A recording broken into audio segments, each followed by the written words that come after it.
Tidak ada yang di alam dunia ini yang mengetahui, walaupun dia doktor, walaupun ia profesor, walaupun ia dosen, walaupun ia rektor, walaupun mahasiswa, sarjana, dan lain sebagainya. Orang yang sangat pintar, walaupun kiai, walaupun ustadz, walaupun ulama, walaupun nabi dan rasul sekalipun, tidak ada yang tahu kecuali Allah. Itulah kemantapan dua kalimat syahadat.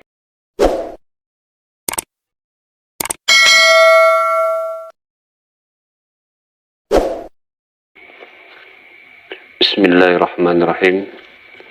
Assalamualaikum warahmatullahi wabarakatuh. Alhamdulillahillazi khalaqal mauta wal hayata liyabluwakum ayyukum ahsanu amala. Asyhadu an la ilaha illallah wahdahu la syarikalah wa asyhadu anna sayyidina Muhammadan abduhu wa rasuluh.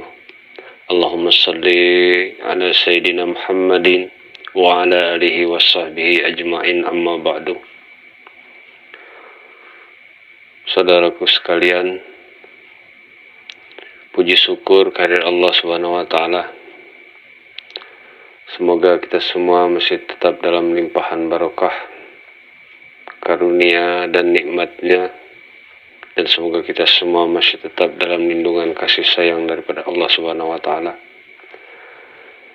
Salawat beriring salam semoga tercurah, terlimpah atas junjungan kita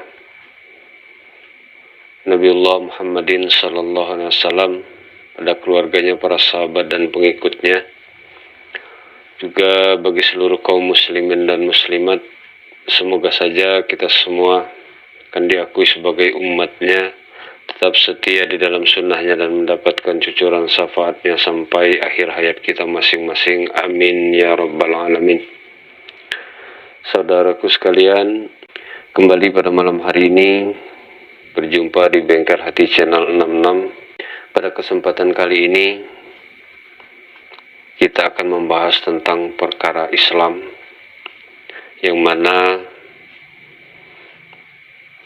telah disebutkan pada kesempatan yang lalu bahwasanya hadis Nabi sallallahu alaihi wasallam, as-salatu imaduddin, artinya salat itu tiang agama, yang mana telah dibahas tiang agama itu ada 4 perkara.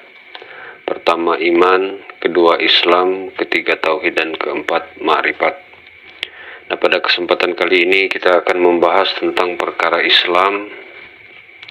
Jadi ketahuilah, Islam itu artinya mengikut dan menjunjung serta menjauhi segala larangannya. Jadi untuk mencapai kita menepati daripada arti Islam itu sendiri berawal dari kata-kata suci, selamat, ataupun sejahtera atau damai. Jadi pada inti dasar Islam itu artinya suci. Jadi untuk mendapat makom atau derajat kesucian itu tentu kita hendak mempelajari yang namanya ilmu tentang kesucian, yang mana kesucian itu terdiri dari kesucian secara lahiriah, jasmani kita ini, dan kesucian hati, yang mana yang paling fatal dalam kehidupan kita ini di muka bumi ini adalah bersumber atau berawal dari kesucian hati. Barang siapa yang tiada suci hatinya, walaupun suci lahirnya, maka akan menjadi sesuatu yang tidak sinkron dengan lahiriah. Jadi banyak kenyataannya pada sekarang ini yang suci lahiriahnya, jasadnya, namun hatinya tidak suci, yang mana telah disampaikan pada kesempatan yang lalu. Jadi untuk bersuci secara zohir kita telah maklum, yaitu dengan air yang suci lagi menyucikan. Namun yang terlebih penting dan lebih utama adalah kesucian batin atau kesucian hati, yang mana untuk menyucikan batin dan menyucikan hati itu tidak mampu lagi disucikan dengan air. Apa penyucinya? Yaitu dengan ilmu. Ilmu apa? Ilmu perkara hati, perkara yang mempelajari tentang kesucian hati, yaitu ilmu tauhid dan ilmu tasawuf yang dikenal dengan ilmu akhlak. Jadi pada malam hari ini kita akan membahas tentang perkara Islam, yang mana untuk mencapai derajat keislaman itu sendiri atau kesucian itu sendiri, kita wajib menuntut ilmu tentang kesucian hati.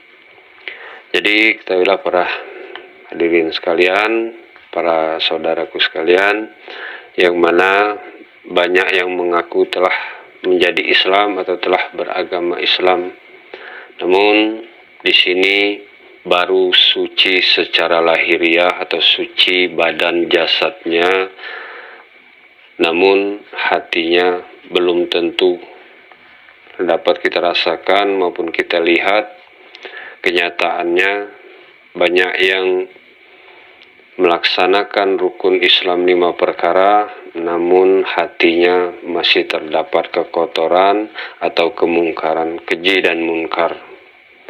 Jadi kalau untuk lahiriah kita telah maklum, telah melaksanakan rukun Islam yang 5 seperti 2 kalimat syahadat, sholat, puasa, zakat, dan haji. Sudah tampak bagus di mata kepala kita masing-masing. Namun yang jadi nilai ibadah yang sebenarnya di sisi Allah ialah suci secara lahir dan suci secara batin. Dan makanya pada kesempatan yang lalu telah disampaikan bahwasanya agama itu artinya peraturan.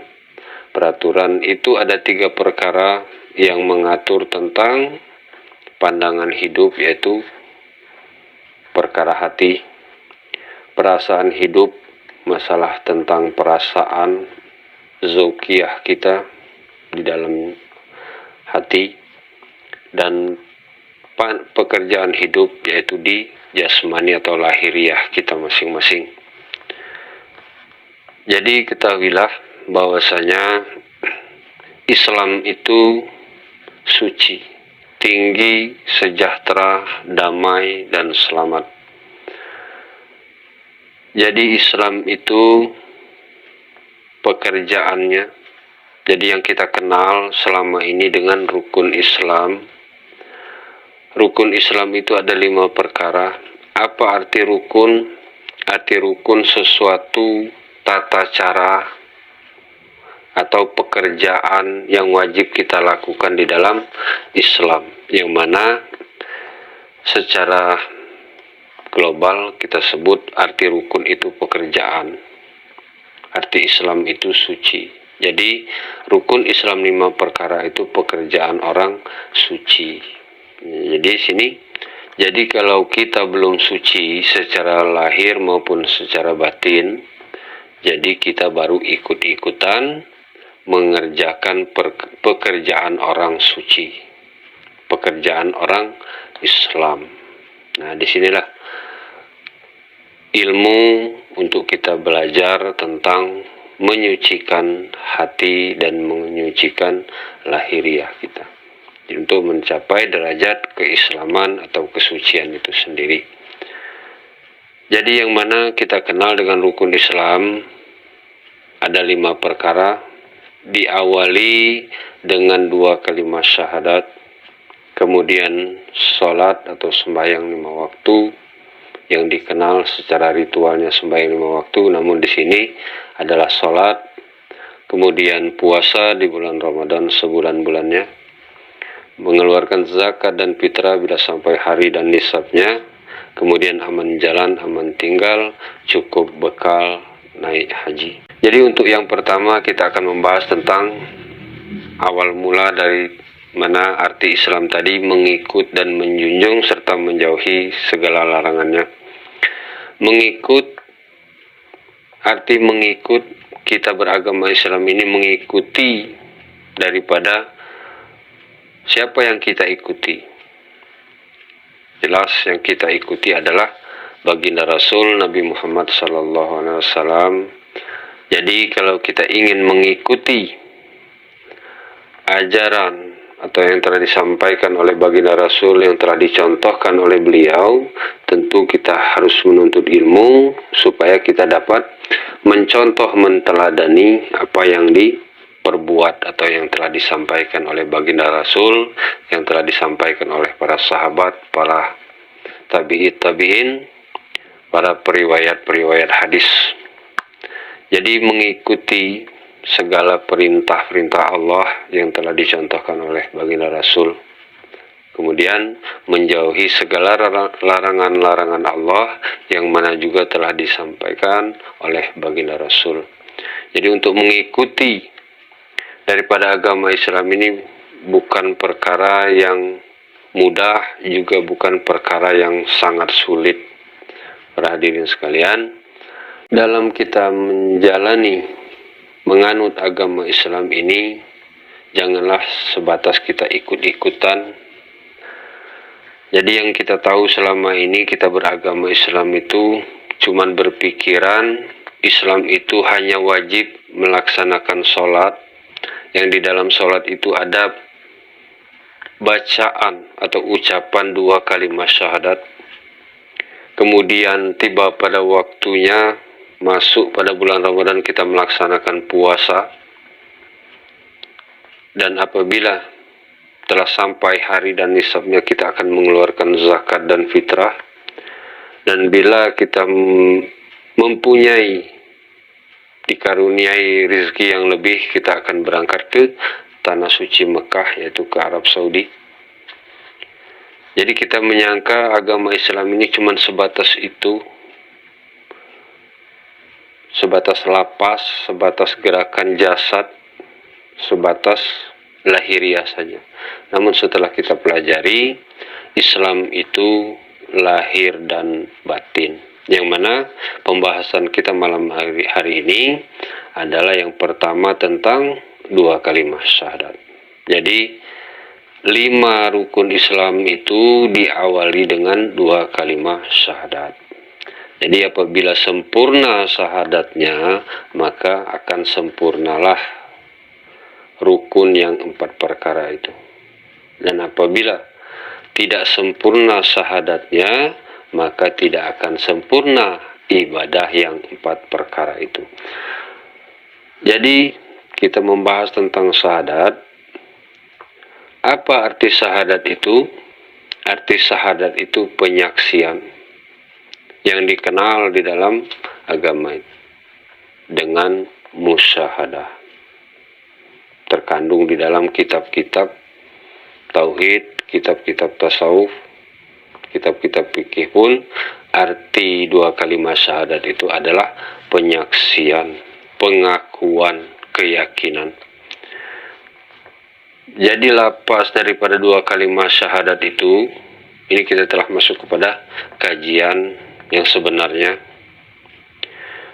Jadi pertanyaannya, apakah 2 kalimat syahadat itu cukup hanya dibaca, dihafalkan? Lantas bagaimana kita mengamalkan daripada 2 kalimat syahadat itu sendiri? Jadi lapas 2 kalimat syahadat itu, asyhadu an la ilaha illallah wa asyhadu anna Muhammadar Rasulullah.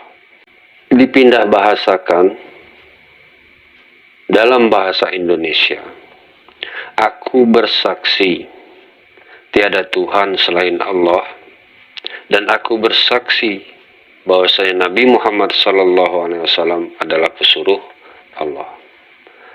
Nah, tentu di sini kita hendak benar-benar yakin dengan ucapan yang kita ucapkan tersebut. Jadi di dalam 2 kalimat syahadat itu ada ikrar atau janji atau fakta kenyataannya. Aku bersaksi tiada Tuhan selain Allah. Setiap saksi tentu sudah barang pasti menyaksikan. Tidak mungkin saksi itu tidak menyaksikan yang disaksikan. Apa yang disaksikan? Jadi kalau aku bersaksi tiada Tuhan selain Allah sudah barang pasti, semestinya sepatutnya menurut kajian, menurut hukum yang sebenarnya, jikalau kita bersaksi tentu ada yang kita saksikan. Jadi kalau kita menyaksikan Allah Ta'ala, tiada Tuhan selain Ia, di mana kita menyaksikan dan kapan kita menyaksikan, di waktu apa kita menyaksikan Allah Ta'ala tersebut. Nah, sekarang ini banyak beranggapan Allah itu tidak usah dikaji, tidak usah dipelajari. Yang penting kita yakin. Sedangkan di sini, di dalam arti syahadat itu tidak ada kata-kata Allah itu cukup diyakini, melainkan wajib disaksikan. Apa yang disaksikan? Mulai dari zatnya, sifatnya, asma'nya, af'alnya, hukum dan perintahnya. Hukum perintah. Af'al atau perbuatan Allah. Wajib kita menyaksikan. Dan barang siapa yang tidak menyaksikan hal Allah Ta'ala, maka yang akan disaksikan adalah hal sekaliannya, hal makhluk. Perbuatan makhluk, dari makhluk kepada makhluk, berhenti di makhluk, akhirnya ribut, menuduh, menyaksikan makhluk itu yang pintar, makhluk itu yang bisa, makhluk itu yang kuasa, makhluk itu yang gagah, yang kuat, yang kaya, dan lain sebagainya. Tanpa sedikit pun kita menyaksikan ada Allah Ta'ala di situ. Nah, inilah yang jadi kajian kita pada kesempatan kali ini, yang mana dua kalimat syahadat itu hendaklah benar-benar kita menyaksikan. Nah, yang jadi pertanyaan, bagaimana caranya kita menyaksikan Allah Ta'ala itu? Tentu tidak dapat disaksikan dengan mata kepala. Jadi barang siapa dapat melihat Allah Ta'ala dengan mata kepala secara nyata, secara tajali, itu mustahil. Karena Allah Ta'ala itu bukan seperti manusia. Yang tertera di dalam kitab suci Al-Quran, dalam firman Allah, Allah itu laisa kamislihi syai'un. Artinya tidak seumpama, tidak seperti sesuatu. Jadi apabila sesuatu itu lain daripada Allah. Nah, apakah dapat kita mencapai penyaksian itu? Tentu dapat. Nah, mengikut daripada arti Islam tadi, arti mengikut, yang kita ikuti adalah baginda Rasul Nabi Muhammad SAW. Dalam riwayat telah dinyatakan bahwasanya di waktu baginda Rasul berumur 40 tahun, beliau diangkat menjadi Nabi dan Rasul.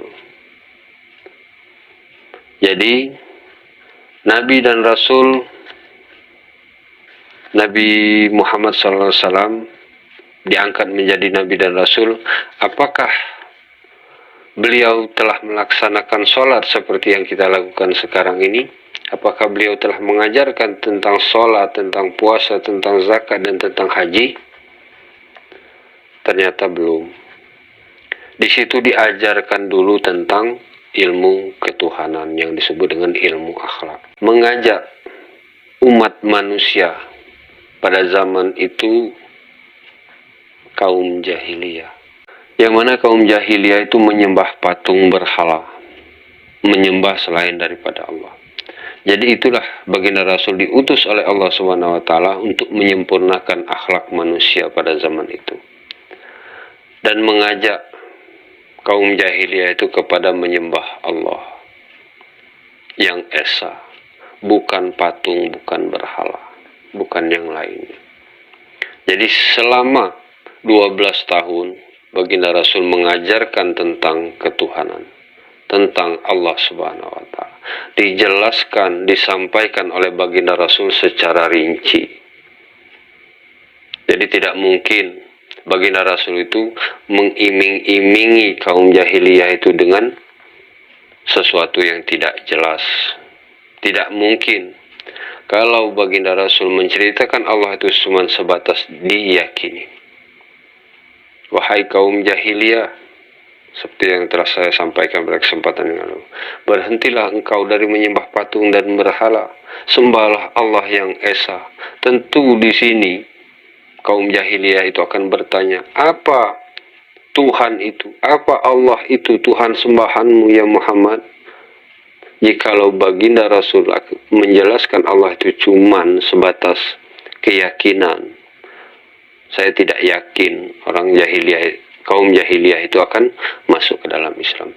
Namun baginda Rasul menjelaskan Allah itu seperti apa, kekuasaan Allah seperti apa, ilmu Allah seperti apa,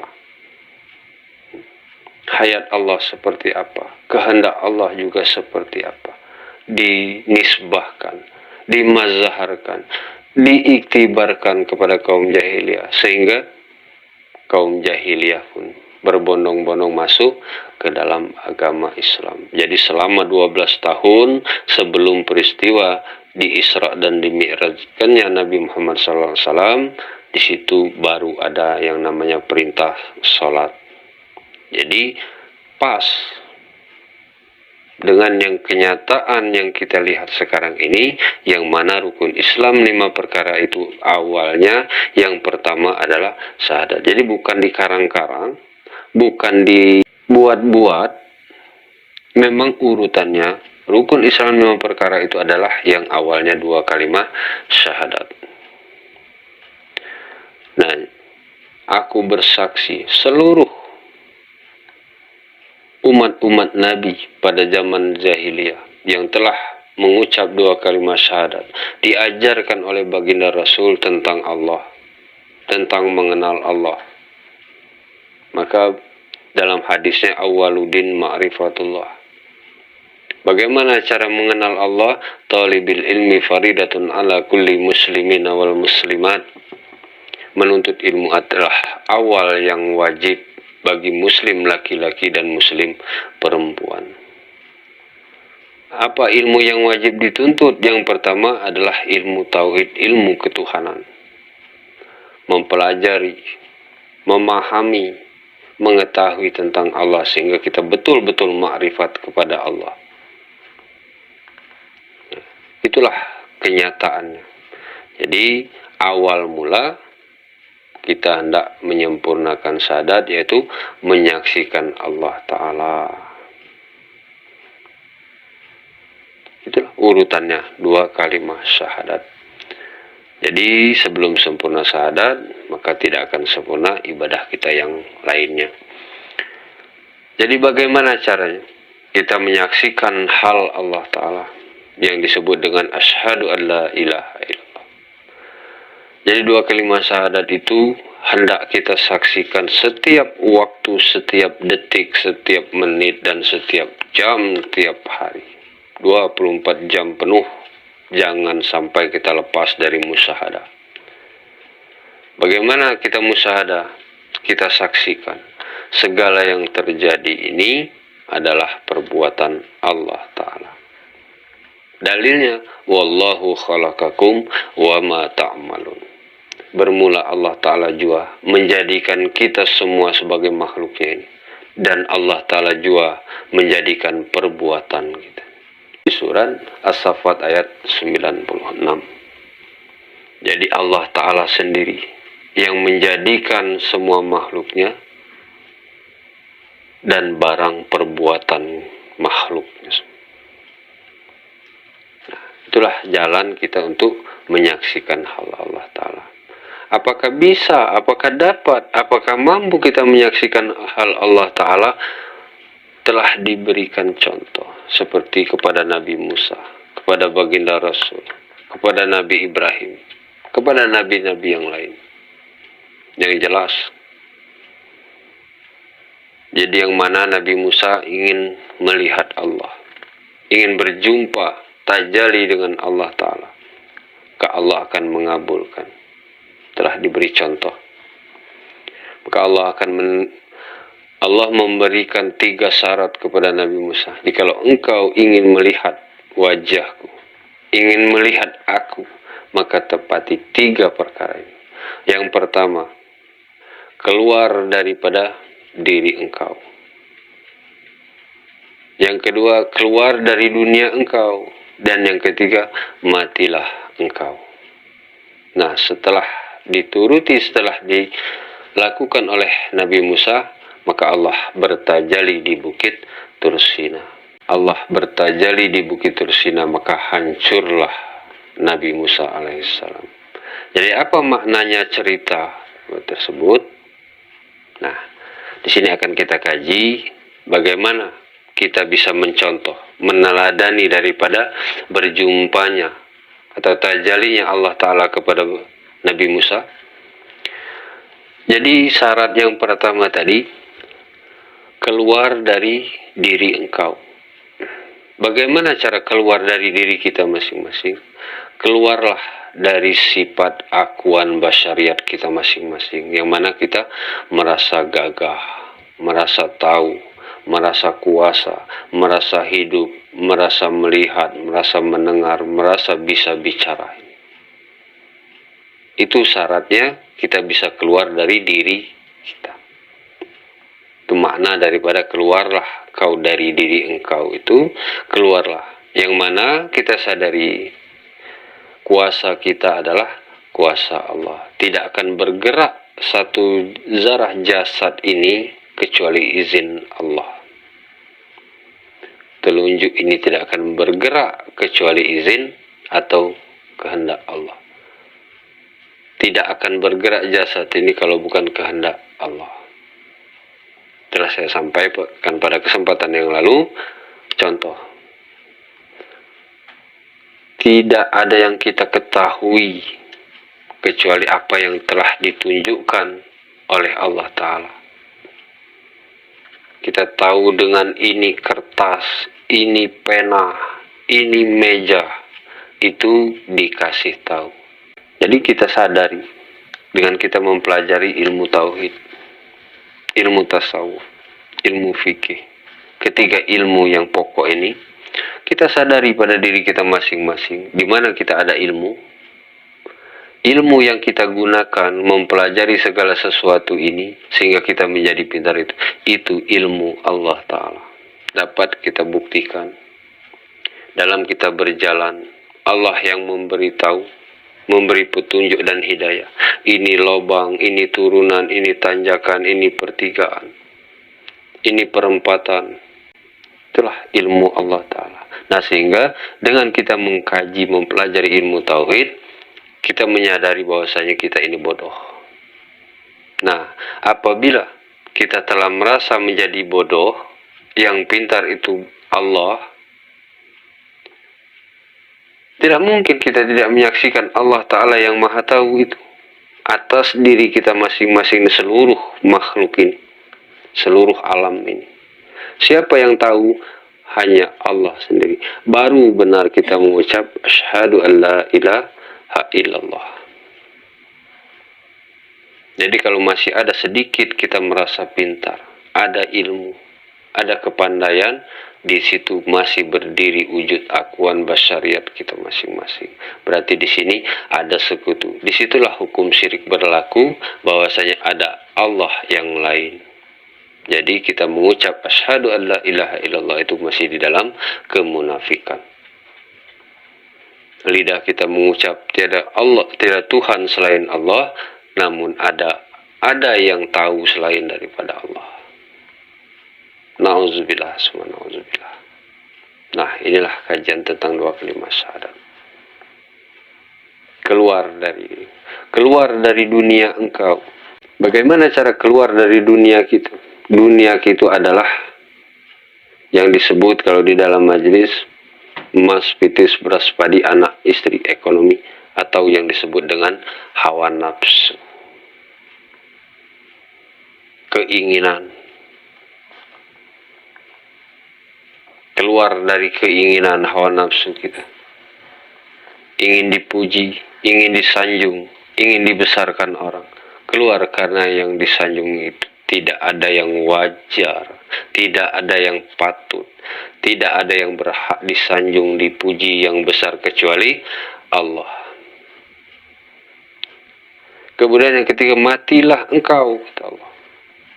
bukan mati berpisah ruh dengan jasad. Mati, makna matilah engkau di sini, rasakan dirimu itu mati. Setelah kita mengetahui bahwasanya hayat itu hak milik Allah, sifat Allah Ta'ala bergantung kepada Allah Ta'ala, nyata atas diri kita masing-masing ini, tidak ubahnya. Kita ini sebagai seperti wayang atau seperti boneka. Terasa diri kita mati, apakah tidak tajalli Allah Ta'ala itu? Di mana Bukit Tursina itu? Di diri kita masing-masing. Itulah hakikat yang sebenar-benarnya Bukit Tursina, bukan puncak gunung yang terdiri dari gundukan tanah dan batu. Puncak gunung itu adalah maknanya tinggi. Dari ketinggian derajat Allah itulah Allah bertajalli kepada seluruh makhluknya, bertajalli kepada diri kita masing-masing. Apabila kita telah merasakan bahwa kita ini mati, siapa yang hidup ini? Mustahil kita tidak akan menyaksikan hal Allah Ta'ala pada diri kita masing-masing. Maka tatkala Allah mentajalikan zatnya kepada makhluknya, contoh kepada Nabi Musa, maka hancurlah Nabi Musa. Hancur di sini bukan hancur lebur seperti jasad terkena bom atau terkena granat, terkena apapun. Bukan. Mana hancur di sini tiada daya dan upaya. Satu zarah jasad juga apapun. Mata tidak melihat, telinga tidak mendengar, lidah tidak bisa berkata, tidak ada kepandaian, tidak ada kehendak, dan tidak ada kuasa. Kita ini tidak hidup. Kenapa hidup? Itulah yang disebut dengan Nur Muhammad, atau yang disebut sifat Allah Ta'ala, sifat makna daripada Allah Ta'ala, yang mana 7 perkara: kodrat, iradat, ilmu, hayat, sama, basar, dan kalam, ada nyata mazhar pada diri kita ini. Itulah sumber penggerak daripada Allah Ta'ala atas diri atau jasad kita masing-masing ini. Jika kita terasa bahwa diri kita ini mati, diri kita ini tiada daya dan upaya, lemah, digagahi, bodoh, mati, buta, tuli, dan bisu, siapa yang bisa bicara ini? Siapa yang bisa mendengar ini? Siapa yang bisa melihat ini? Siapa yang tahu ini, yang punya kuasa, yang berkehendak? Yang hidup ini adalah asyhadu an la ilaha illallah. Baru kita mengikuti benar apa yang dirasakan oleh baginda Rasul Nabi Muhammad sallallahu alaihi wasallam. Benar beliau berucap la haula wala quwata illa billahil aliyil azim. Oh, itulah kesempurnaan syahadat. Setiap waktu 24 jam penuh kita bersaksi tiada Tuhan selain Allah yang mendatangkan rezeki, digerakkan dengan iradatnya, dikuasakan dengan iradatnya, digerakkan oleh kodratnya untuk mendatangkan rezeki kepada kita. Kita pun digerakkan, yang di atas digerakkan ke bawah, yang di bawah digerakkan ke atas, sehingga dipertemukan oleh Allah Ta'ala, sehingga kita dapat rezeki. Itulah kehendak Allah Ta'ala. Mun sebaliknya, yang di hulu ke hilir, yang di hilir ke hulu, yang di barat ke timur, yang di timur ke barat, bertemu di titik pertemuan, mendapat suatu musibah, entah kecelakaan, entah tabrakan, entah jatuh, dan lain sebagainya. Entah dapat pujian, entah dapat celaan. Itulah kuasa, itulah kehendak, itulah takdir daripada Allah Ta'ala. Nah, jadi kalau 2 kalimat syahadat itu hanya cukup diucapkan, tentu semua manusia di alam ini bisa menyebutkan 2 kalimat syahadat. Apakah yang telah membaca 2 kalimat syahadat telah masuk Islam secara lahiriah? Iya. Namun secara yang sebenarnya atau hakikatnya belum. Jadi di sini, para hadirin, Mari kita sama-sama belajar. Mari sama-sama menuntut ilmu supaya kita jangan terjebak kepada hanya sebatas kulitnya saja. Karena sesuatu yang cuman kulitnya tidak akan memberi manfaat. Di dunia wal akhirah tentu tidak akan memberi manfaat. Apapun telah dicontohkan di alam ini, siapa yang mau menerima kulitnya saja? Tentu ketiga-tiganya haruslah sempurna. Yang mana kulitnya wajib sempurna, isinya wajib sempurna, rasanya pun wajib sempurna. Kita contohkan kepada buah-buahan. Sempurna kulit, isinya tidak sempurna, maka akan binasa, akan dibuang. Sempurna kulit, sempurna isi, tidak sempurna rasanya pun akan dibuang. Nah, apabila kulitnya bagus, isinya bagus, rasanya pun enak, bagus, tentu siapapun akan berebut, siapapun akan sanggup membayar mahal. Itulah itibar kita kepada Allah. Jadi kalau kita menghadap kepada Allah cuman sebatas kulit, apalah gunanya?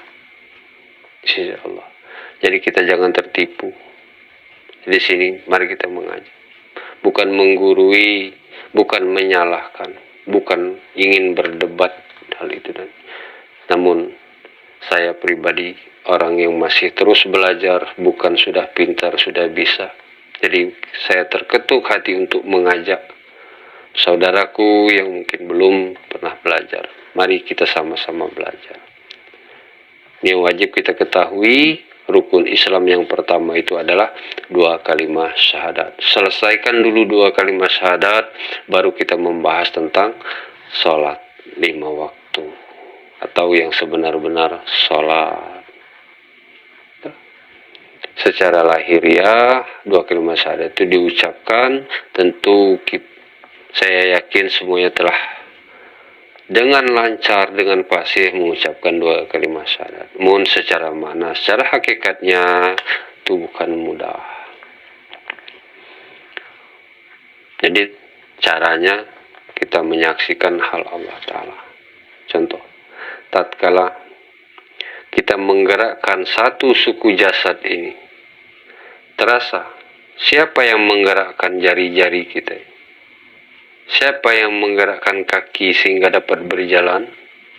Kita ambil dalil, apakah orang mati bisa berjalan? Tentu tidak. Kenapa sekarang dia masih berjalan? Itu masih nyata kemuliaan Allah Ta'ala, yang disebut qadrat Allah Ta'ala. Itulah maha gagahnya Allah Ta'ala.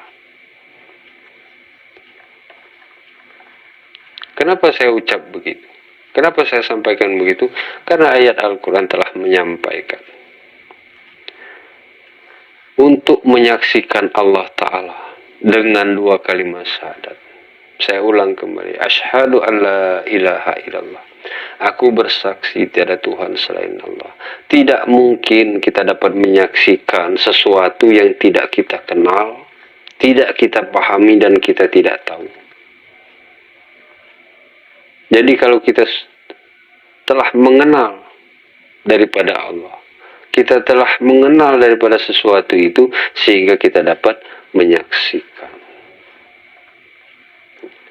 Jadi tidak mungkin kita dapat menyaksikan Allah itu kalau kita tidak mengenal kepada Allah. Jelas. Walaupun ada yang menyampaikan bahwasanya awaludin ma'rifatullah itu bukan hadis Nabi. Ya, itu tergantung dari pemahaman masing-masing. Silahkan kalau yang tidak percaya.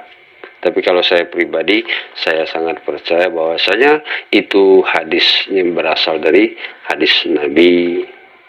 Benarkah hadis itu? Saya yakini dengan sepenuh hati itu benar. Karena tidak mungkin kita akan menyembah Allah kalau kita tidak mengenal. Pasti kita akan menyembah yang lain daripada Allah. Sehingga dalam kita beribadat, kita menyembah Allah tentu akan membayang-bayangkan seperti apa Allah itu. Di mana Allah itu? Bagaimana wujud Allah Ta'ala? Nah, kita akan membayang-bayangkan Allah itu seperti bentuk cahaya, bentuk manusia yang bercahaya putih, pakai sorban. Kalau dia berbentuk yang bisa dibentukkan berarti bukan Allah. Apalagi berbentuk cahaya. Allah itu laisa kamitslihi syai'un. Jadi mana contohnya? Yang menggerakkan tangan saya ini seperti apa? Apa seperti cahaya, apa seperti nur, apa seperti apa? Itulah laisa kamitslihi syai'un. Mendapat kita rasakan ada suatu daya dan upaya yang bisa mengangkatkan tangan saya. Ada satu daya sehingga mata saya ini bisa melihat. Ada suatu daya yang bisa menggerakkan lidah saya ini bicara. Seperti apakah itu dayanya? Itulah yang disebut laisa kamitslihi syai'un. Nah, sebenarnya ini kajiannya nanti di bab yang tentang kalimat. Ini tidak apa-apa, ini akan saya bahas secara saya singgung untuk menyampaikan daripada dua kalimat syahadat ini. Nah, jadi tidak mungkin kita dapat menyaksikan sesuatu yang tidak kita kenal. Apakah wajib? Ini akan timbul pertanyaan, akan banyak perdebatan. Saya banyak menilik. Jadi banyak tayang-tayangan di YouTube, di media lainnya. Katanya Allah itu, barang siapa ingin mengenal Allah maka akan sesat dan lain sebagainya. Jadi telah saya sampaikan pada kesempatan yang lalu, tidak mungkin Allah Ta'ala itu tidak wajib dikenal. Karena Allah Ta'ala sendiri memberikan jalan kepada hambanya untuk mengenal beliau. Bagaimana? Telah disampaikan dalam firman Allah Ta'ala di surat Al-Baqarah ayat 186 yang berbunyi wa iza salaka ibadi anni fa inni qarib. Artinya, hai Muhammad, apabila hambaku bertanya tentang aku, maka katakan aku dekat. Jadi di sini Allah Ta'ala sendiri yang menyampaikan kepada baginda Rasul bahwasanya barang siapa orangnya, hambaku, manusia ini yang menanyakan tentang aku, maka katakan aku dekat. Jadi tidak mungkin Allah Ta'ala berfirman demikian kalau dia tidak wajib untuk dikenal. Itu ayat. Kemudian timbul pertanyaan, jikalau Allah itu dekat kepada kita, sedekat apakah Allah itu? Dijawab lagi di dalam Al-Quran. Firman Allah Ta'ala di dalam Al-Quran di surat Kaf ayat 16 yang berbunyi wa nahnu aqrabu ilaihi min hablil warid.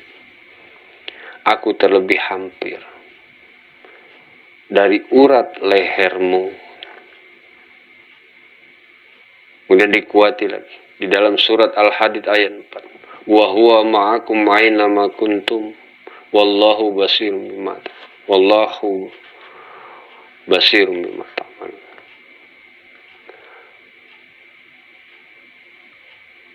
Aku lebih dekat dari urat lehermu. Surat Al-Kahf ayat 16. Dan aku maha melihat apa yang kamu kerjakan. Ya, sudah sangat jelas. Allah Ta'ala sendiri yang menunjukkan alamatnya. Memberikan iktibar pada kita semua untuk kita mencari, mengenal daripada Allah Ta'ala tersebut. Jadi telah dicontoh. Jadi tidak mungkin kita dapat menyaksikan sesuatu yang tidak kita kenal dan tidak kita ketahui. Jadi bagaimana caranya kita bisa menyaksikan Allah, mengenal Allah? Tentu dengan jalan. Disampaikan dalam hadis qudsi, man arafa nafsahu faqad arafa rabbahu. Kenallah dirimu secara merata. Niscaya engkau mengenal akan Tuhanmu yang amat nyata. Allah langsung di dalam hadis qudsi. Jadi, mengenal Allah itu dengan jalan mengenal diri. Bagaimana cara mengenal diri? Kenapa kita harus mengenal diri? Tidak mungkin kita tidak kenal dengan diri. Itu pertanyaan kan? Yang disebut mengenal diri, kenal asal diri. Apa yang ada di dalam diri kita? Diri kita ini terdiri dari jasad dan batin, lahir dan batin, atau zuhir dan batin. Zuhir ini terdiri dari bulu roma, kulit, darah, daging, urat, tulang, sumsum, dan otak. Apa itu? Itulah lahiriah, itulah syariat, itulah jasad jasmaniah manusia. Kemudian diri yang batin, diri yang batin adalah kolbu atau hati, atau nuruni, atau rohani kita masing-masing. Itulah diri yang batin. Yang sebenar-benar diri siapa? Yang sebenar-benar diri adalah diri yang batin. Apa jasad ini? Jasad ini hanya sebagai cover atau casing. Casingnya daripada rohani kita masing-masing. Nah, jadi bagaimana cara mengenal diri? Kenalilah di mana asal kita bergerak. Kita bisa berjalan, beraktivitas, bekerja, ke sana kemari, hilir mudi ini. Kenapa saya bisa berjalan? Di mana asal saya bisa berjalan? Itu maka kajiannya awal itu kajian usuluddin. Kajian usuluddin itu arti usul itu asal, arti din itu agama. Asal agama, asal sesuatu. Asal dari kita ini dari mana? Inna lillahi artinya asal daripada Allah. Jadi asal daripada Allah itu tidak bisa kita memutlakan satu bongkah jasad ini seluruhnya datang daripada Allah. Kita kaji satu demi satu. Di mana asal kuasa? Kuasa ini maksudnya di mana saya ini bisa bergerak? Kok kaki bisa berjalan? Tangan bisa memegang, mata bisa melihat, telinga bisa mendengar, mulut, lidah atau lisan ini dapat bicara. Nah, kalau asalnya lidah ini bisa bicara daripada Allah, bagaimana cara? Dari mana asalnya?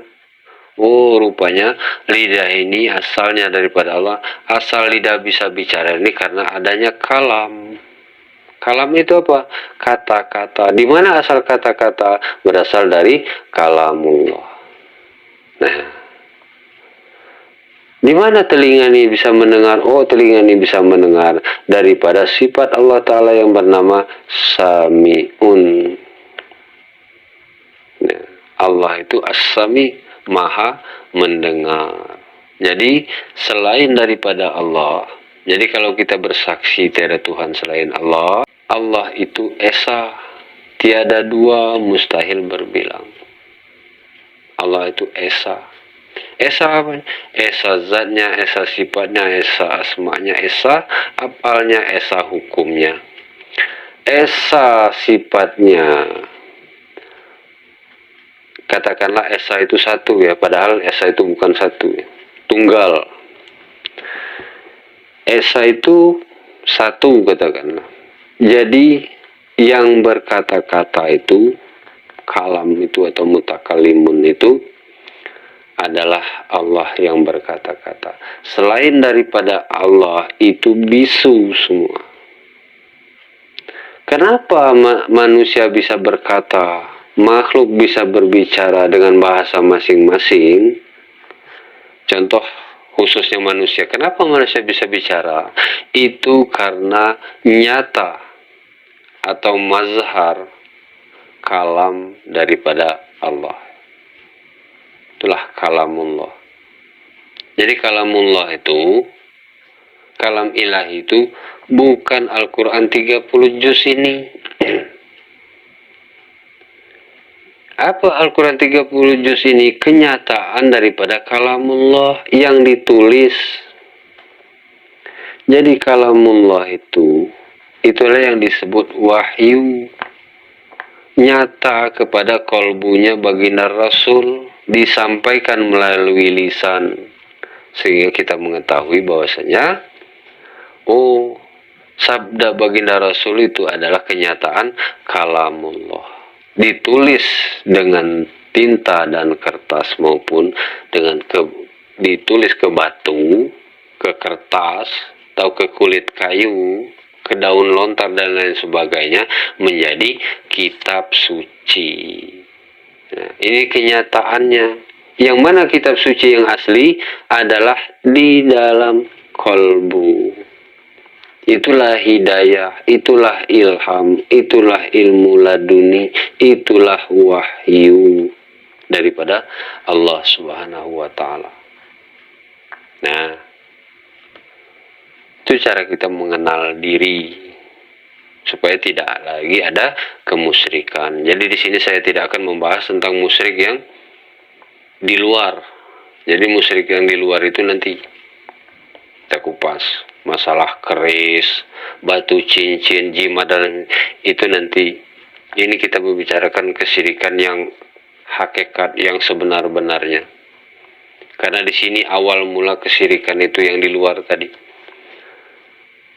Nah, jadi kalau kita menyadari, kita saksikan bahwasanya yang berkata-kata itu adalah kalam Allah, nyata mazhar kepada lisan atau lidah kita masing-masing, sehingga kita tahu apa fungsi lidah ini, hanya alat kalamullah untuk berbicara. Apa telinga ini adalah alat sebagai jendela daripada samanya Allah Ta'ala. Allah yang as-sami, maha mendengar, itu nyata dengan nur ilahi, itu nyata kepada telinga, sehingga telinga kita ini dapat mendengar. Nah, di mana kita tahu dengan ini, tahu dengan itu, tahu dengan ilmu IPA, tahu dengan ilmu kimia, tahu dengan ilmu matematika, tahu dengan ilmu agama, tahu dengan itu dan ini. Di mana asal kita tahu? Dari ilmu Allah Ta'ala. Nah, tidak mungkin. Jadi kalau syahadat kita telah benar, kita saksikan tiada Tuhan selain Allah yang berkata, tiada Tuhan selain Allah yang mendengar, berarti selain daripada Tuhan itu adalah tuli dan bisu.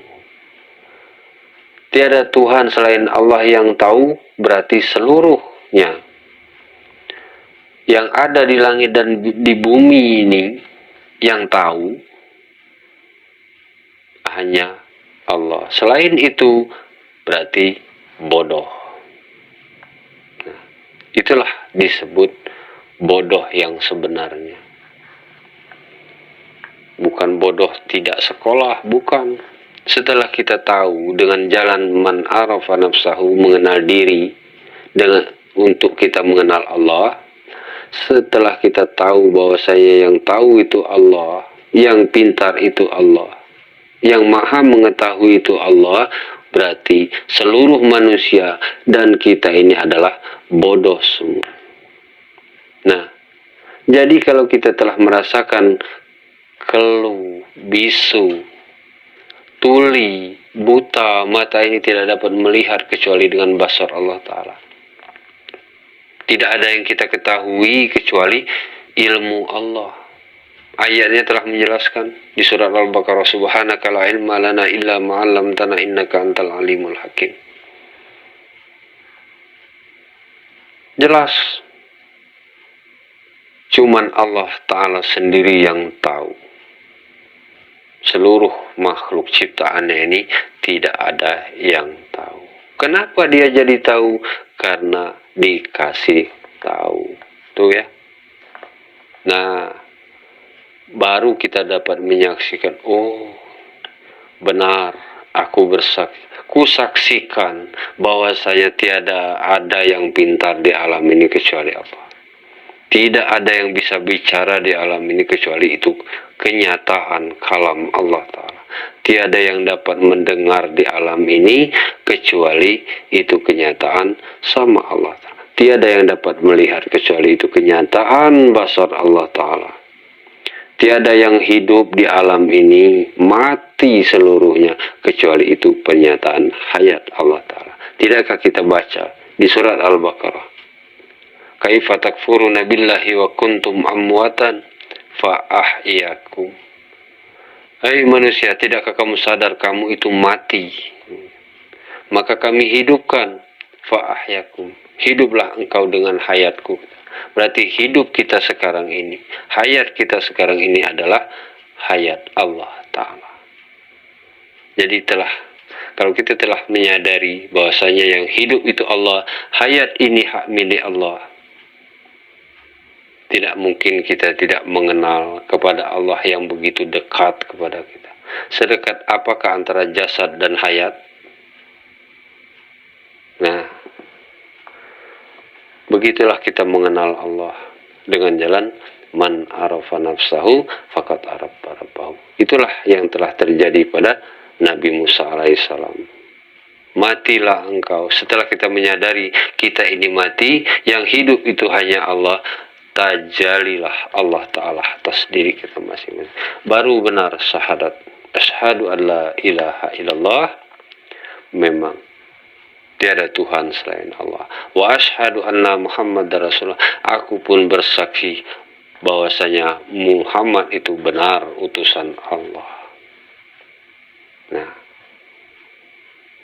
jadi Nabi Muhammad itu bukan menyampaikan janji-janji palsu atau khayalan dongeng, ilusi semata tentang Allah, tentang Rasul, tentang malaikat, tentang jin, tentang surga, neraka, bidadari, dan lain sebagainya.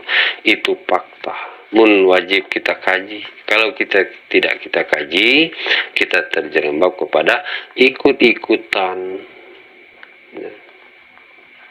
Jadi di mana akan timbul kepercayaan?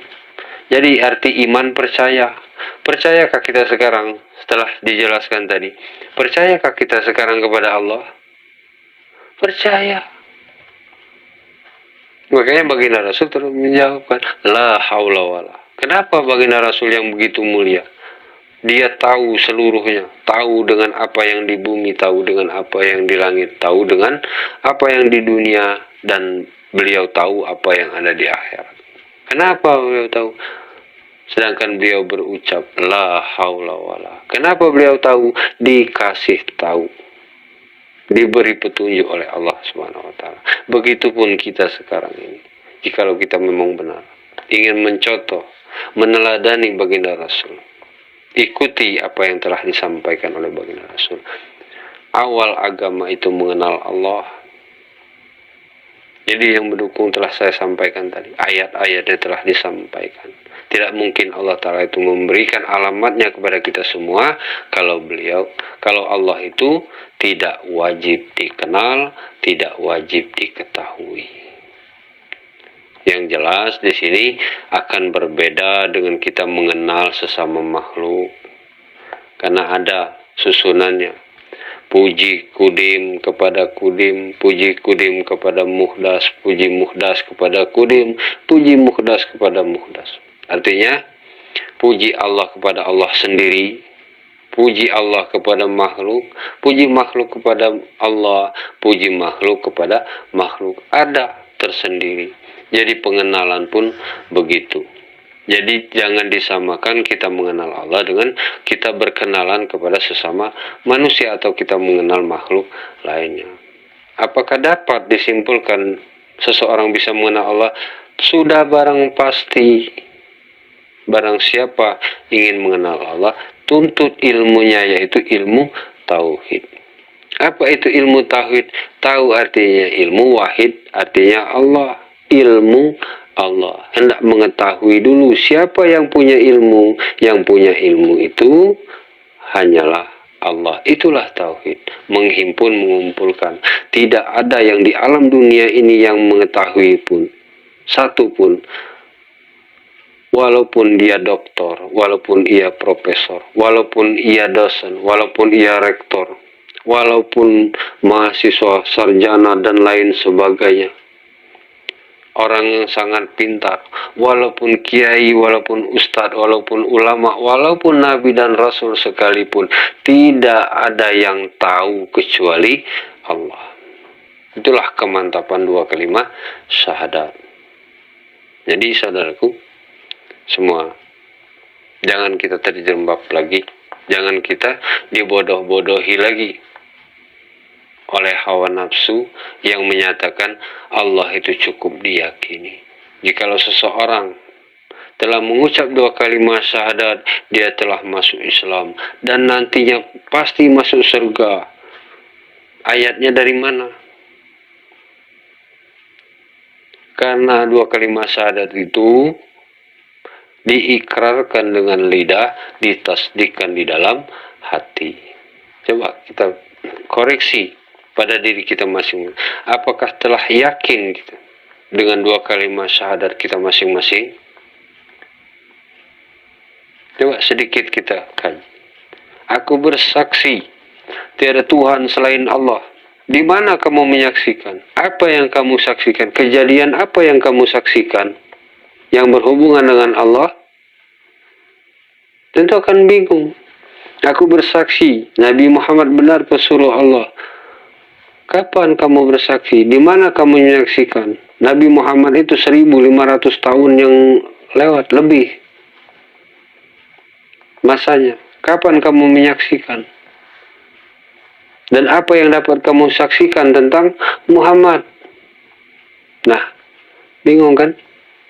Nah, makanya nanti di kajian tentang kalimat Rasul itu dijelaskan di ujung kitab Usuluddin.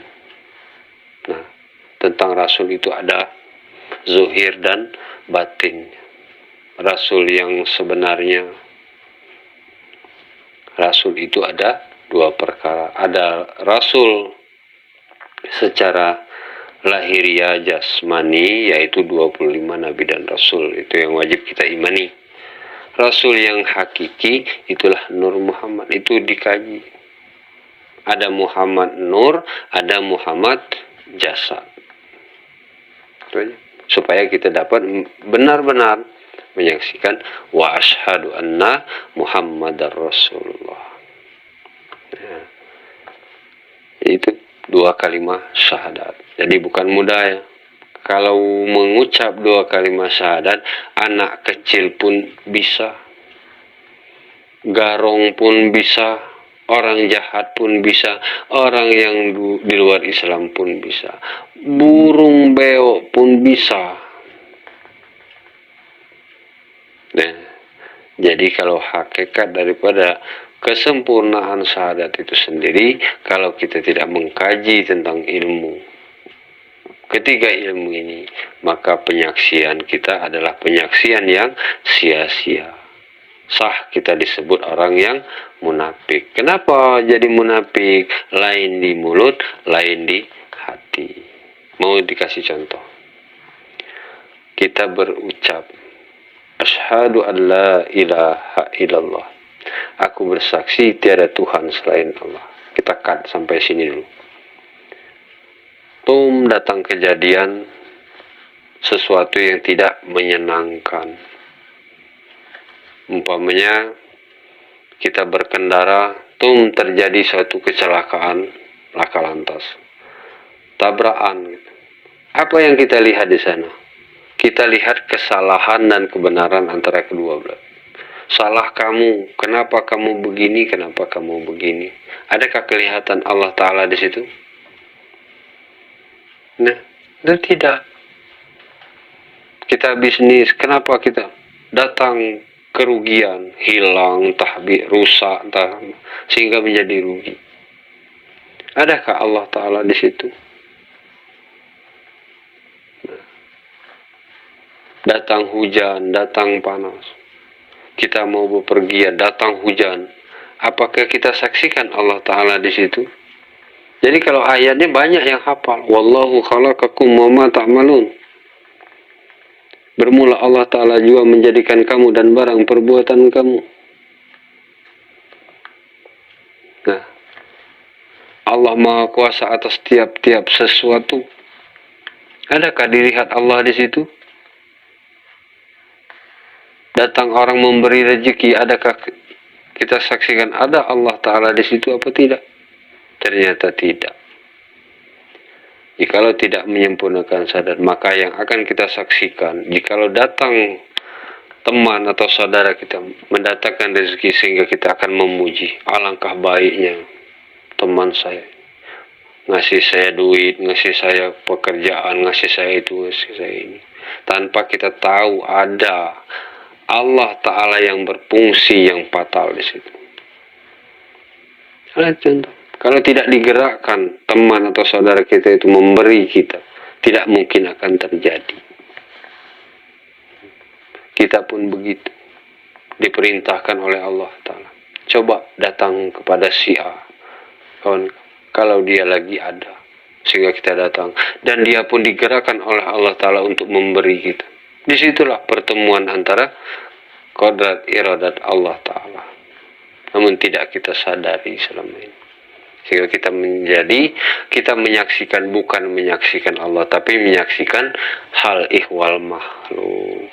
Kita saksikan itu baik, itu jahat, itu hebat, ini enggak hebat, itu pintar, ini bodoh, oh itu orang besar, ini orang kecil, itu orang kaya, ini orang miskin. Sehingga kita tidak menyaksikan di dalam kemiskinan dan kekayaan itu ada Allah, di dalam kepintaran dan kebodohan itu ada Allah, di dalam untung rugi itu ada Allah yang maha mengetahui kejadian tiap-tiap sesuatu. Nah, di sini tentang kebahagiaan. Jadi wajib kita mengkaji tentang kesempurnaan sahadar. Karena tadi telah saya sampaikan, jikalau sahadar kita tidak sempurna, maka ibadah-ibadah kita yang lain juga tidak sempurna. Kemudian yang kedua, ini jadi mudah-mudahan paham ya tentang dua kalimat syahadat. Ini sebenarnya masih panjang, kita kaji. Namun sepintas dulu untuk kita membuka jendela ilmu atau jendela akal kita. Oh, rupanya dua kalimat syahadat itu tidak cukup hanya dibaca, harus dikaji maknanya supaya kita dapat berikrar. Nanti akan dijelaskan lebih rinci pada kesempatan yang berikutnya. Nah, jadi mungkin hanya itu para hadirin sekalian yang dapat disampaikan pada kesempatan kali ini. Jadi di kesempatan yang lain, insya Allah kalau Allah mengizinkan, kalau Allah memberikan umur dan kesempatan pada saya dan kepada kita semua, insya Allah akan dilanjutkan pada kesempatan yang berikutnya. Itu saja yang dapat saya sampaikan. Lebih kurang saya mohon maaf. Saya akhiri, wabillahi taufiq wal hidayah. Wassalamualaikum warahmatullahi wabarakatuh.